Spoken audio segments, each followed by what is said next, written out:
Reincarnation and Its Meaning and Purpose by Aion Farvahar.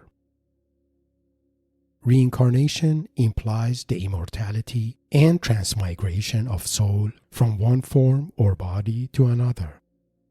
Believing in reincarnation is becoming more real given many empirical evidence of past lives. You should care about reincarnation because it can liberate you from fear and bring a deeper meaning to your life as the expression of your soul in a chapter of your eternal existence. Hi, this is Aion Farvahar. I'm glad you're here. This channel is about self-realization and honoring our life purpose and meaning. If you're interested in these topics, please subscribe to stay connected. Your support is the foundation of this channel and encourages me to create more content in the future. For more information about myself and my life mentoring practice, please find my bio link in the description below. Also, for more information about the artist behind the expressive images I use here, please see the description below.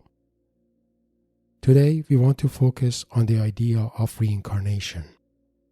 Reincarnation and the survival of consciousness outside of our body is no longer a strictly spiritual belief and has numerous empirical evidence. In this presentation, I provide evidence in support of the existence of reincarnation and explain why believing in reincarnation and realizing its meaning and purpose can be life-transforming. Reincarnation implies that life we experience now is only one of many lives we either lived before or will live in the future. The idea of reincarnation is also intertwined with the principle of karma. The principle of karma implies that our actions and deeds in the past lives determine the course of our present or future lives. In that way, there is a karmic causality and reciprocity between our actions and deeds toward others and what we ultimately experience in our lives as a consequence, both in good or bad ways. As defined here, reincarnation has the following basic principles. You and I, and all other living beings for that matter, have an eternal soul or consciousness. Our consciousness survives beyond our bodily death and can transmigrate and be reborn into other forms. The transmigration of our soul into each life has a purpose, and we must understand that purpose.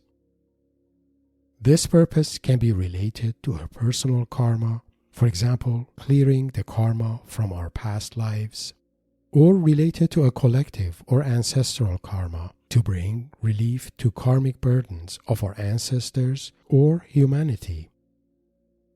Relief from personal or ancestral karma is not the only purpose of reincarnation, as we may also choose to reincarnate to evolve as a spiritual being, or volunteer to incarnate and serve the creation. Contrary to common beliefs, reincarnation is not always a trap one needs to break free from, because souls or higher beings who are free from karmic burden may still choose to reincarnate to serve a higher purpose. Please remember that reincarnation is not just an intriguing idea to believe in, because your choice to believe or not believe in reincarnation can significantly affect your worldview and how you experience life. So it is important for you to at least be curious about it. Fortunately, in addition to its religious root in Eastern spiritual traditions, reincarnation is now being a more widely accepted reality, thanks to many empirically verifiable reports of its validity.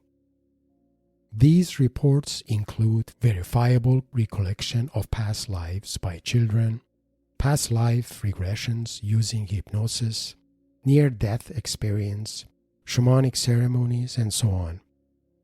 The goal of this presentation is to raise your awareness about reincarnation and why it's important for you to consider it as a life-transforming reality More specifically, we cover the following topics: spiritual background of reincarnation, belief in reincarnation in nobilities and great thinkers, empirical evidence in support of reincarnation.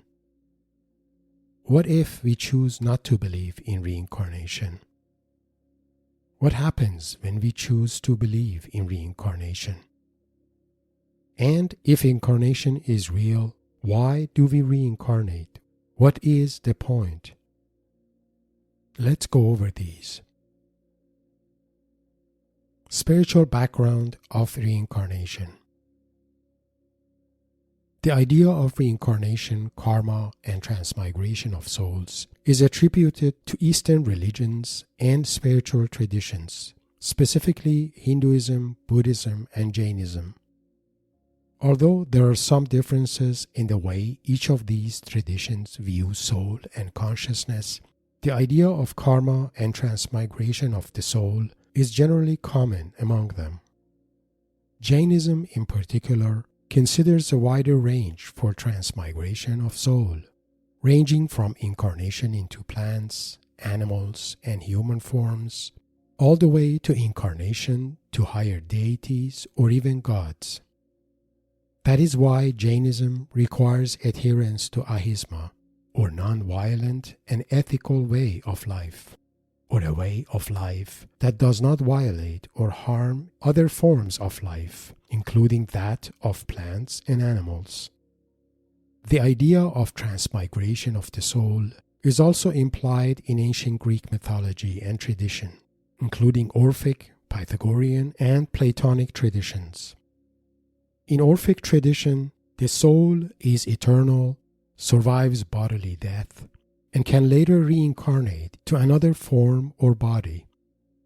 This cycle of death and rebirth continues until the soul reaches a more purified and divine state of being. This is similar to the idea of liberation of the soul from samsara or the wheel of life in Hinduism. In Orphic tradition, incarnation can also be caused by ancestral guilt or karma, and the fact that we inherit the guilt of our ancestors and may choose to reincarnate to liberate them from that. This gives a more collective and ancestral manifestation to karma, as our soul and the collective soul of our ancestors are spiritually interconnected. In a way, the salvation and redemption of our souls through purification can lead to the salvation and redemption of the collective soul of our ancestors and even humanity as a whole.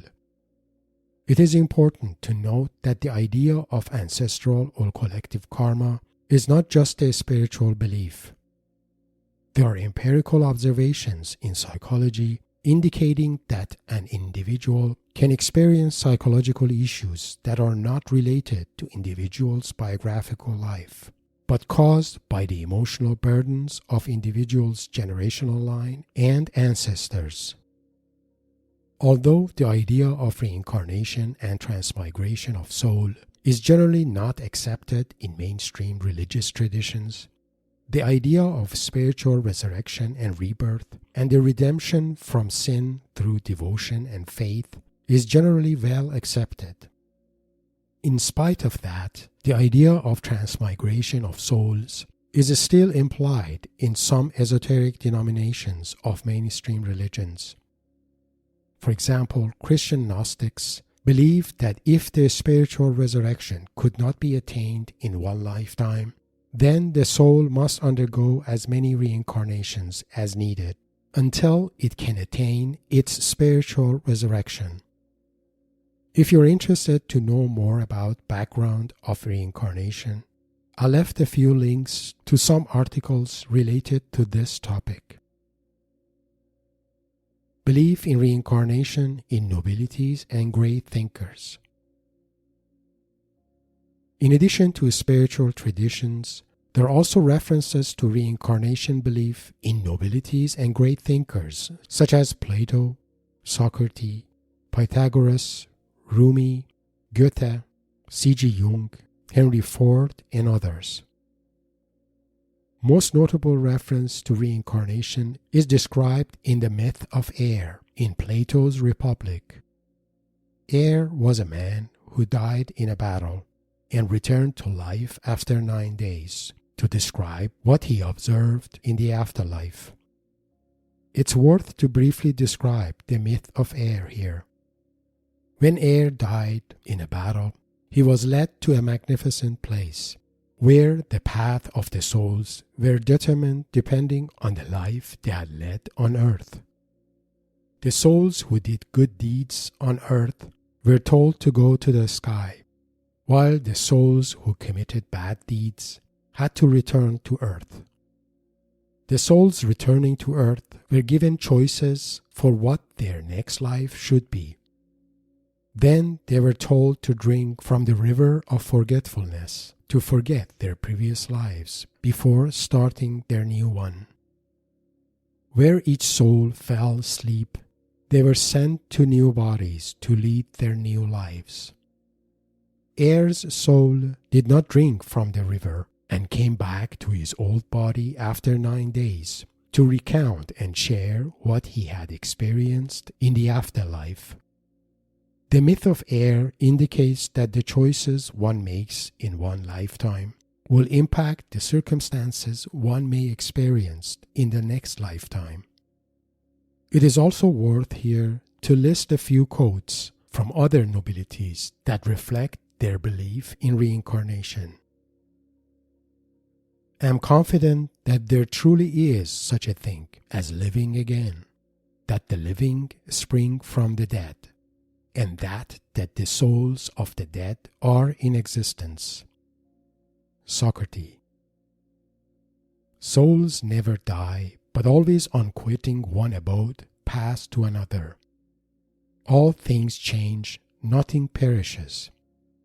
The soul passes hither and thither, occupying now this body, now that, and the soul being always the same, yet wears at different times different forms. Pythagoras. I died as a mineral and became a plant. I died as a plant and rose to animal. I died as an animal and I was man. Why should I fear? When was I less by dying? Rumi. I'm certain that I've been here as I am now 1,000 times before, and I hope to return 1,000 times. Goethe. I could well imagine that I might have lived in former centuries, and there encountered questions I was not yet able to answer, that I have been born again because I had not fulfilled the task given to me. C.G. Jung. When I discovered reincarnation, time was no longer limited. I was no longer a slave to the hands of the clock. I would like to communicate to others the calmness that the long view of life gives to us. To me, this is the most beautiful, the most logical theory of life. It seems a most reasonable philosophy and explains many things. Henry Ford. Empirical evidence in support of reincarnation. There are ever-increasing empirical evidence pointing to reincarnation as a real phenomenon. Most notable of these evidence are attributed to past life regression under deep hypnosis and verifiable recollection of past lives in children. Dr. Brian Weiss and Dr. Michael Newton have been pioneers in the area of past life regression and the survival of consciousness beyond death. Dr. Newton used deep hypnosis to take his clients to their past lives and also to the periods between lives where souls experienced a spirit world. He recounted in great detail what happens to people at the moment of death, which has strong similarities with accounts of those who had NDE or a near-death experience. Regardless of their religious beliefs, Dr. Newton's clients reported similar experiences during the period between two lives. At the moment of death, the soul separates from the body and reunites with its deceased relatives or spiritual guides, who lead the soul to a soul group or a council of elders to review the life the soul had experienced. When soul is ready to incarnate again, it meets with this council of elders to discuss and choose a new body and the life circumstances it wants to reincarnate to. In addition to hypnotic past life regressions, there are also empirically verifiable studies in support of reincarnation done by Dr. Ian Stevenson and his colleague Dr. Jim Tucker in the Division of Perceptual Studies of University of Virginia. They conducted rigorous evaluation of exceptional human experiences, specifically the empirical evidence that suggests the consciousness and the brain are distinct and that the consciousness survives physical death. They studied and when possible verified numerous accounts of recollection of past lives by children. Most notable of these verified accounts are the cases of Gus Taylor, Ryan Hammonds, and James Leininger. These children were able to recount in great details who they were in their past lives. The details they shared were verifiable and beyond mere fantasy of a child. In addition to past life recollections in children and regression using hypnosis, past life recollection can also happen during near-death experience and shamanic ceremonies, which indicate the continuation of consciousness outside the body and beyond physical death. What if we choose not to believe in reincarnation? If we choose not to believe in reincarnation, it would be hard to understand or reconcile some of our life experiences. We may not be able to find an answer to our biggest philosophical or spiritual questions related to life without having a convincing or comforting worldview. For example, if we don't believe in reincarnation, we also believe to only have one life to live and may view time or aging as the enemy pushing us toward our death and annihilation. This greatly magnifies regret and fear in all aspects of our life. Fear of missing out, fear of aging, and above all, fear of death. In most cases, these fears can become the main driver of our actions in life, both consciously and subconsciously. If we don't believe in reincarnation, we also cannot reconcile the problem of suffering or injustice in the world. Believing in God or having a religious worldview may help to a certain degree because it promises divine justice and damnation in the afterlife. But without a spiritual belief, the problem of suffering or injustice is not as easy to reconcile and can lead one to nihilism, helplessness, or even hatred and anger toward life or the state of the world as a whole. Unfortunately, some individuals may even lose their faith and connection to spirituality if they happen to be in receiving end of suffering or injustice, despite their spiritual devotion, and not be able to understand or reconcile the reason behind them. For example, how can one ever justify the faith of those who are born with disability or a debilitating illnesses without doing anything wrong in this lifetime? Where is the justice in that? In this example, even if one believes in a kind and compassionate God, it is not easy to find divine justice in one lifetime, and the only unfortunate conclusion is to accept the suffering and injustice as a part of life and lose faith as a consequence. what happens when we choose to believe in reincarnation. If we choose to accept reincarnation as a fact, we also realize that our soul consciousness is eternal and will transmigrate beyond this life. This can be life-transforming, as it answers many of the most challenging philosophical and spiritual questions about life. For example, if we believe in reincarnation, we no longer view time or aging as the enemy. The fear of death and annihilation loses its grip on our psyche. Instead, our questions about life become more meaningful. For example, if I'm here to experience this life and its conditions, what about this life brought me to it? What challenges I came here to overcome? What lessons I came here to learn? Because I'm here already, how is my existence affecting the world around me? What am I meant to bring to this world? Am I here to make it better or worse by my way of life? If you believe in reincarnation, it's much easier to reconcile the problem of suffering and injustice in the world, because manifestation of divine justice is not limited to one lifetime and can be served through many, depending on one's past personal or ancestral karma, or the karma one generates in this lifetime. If reincarnation is real, why do we reincarnate?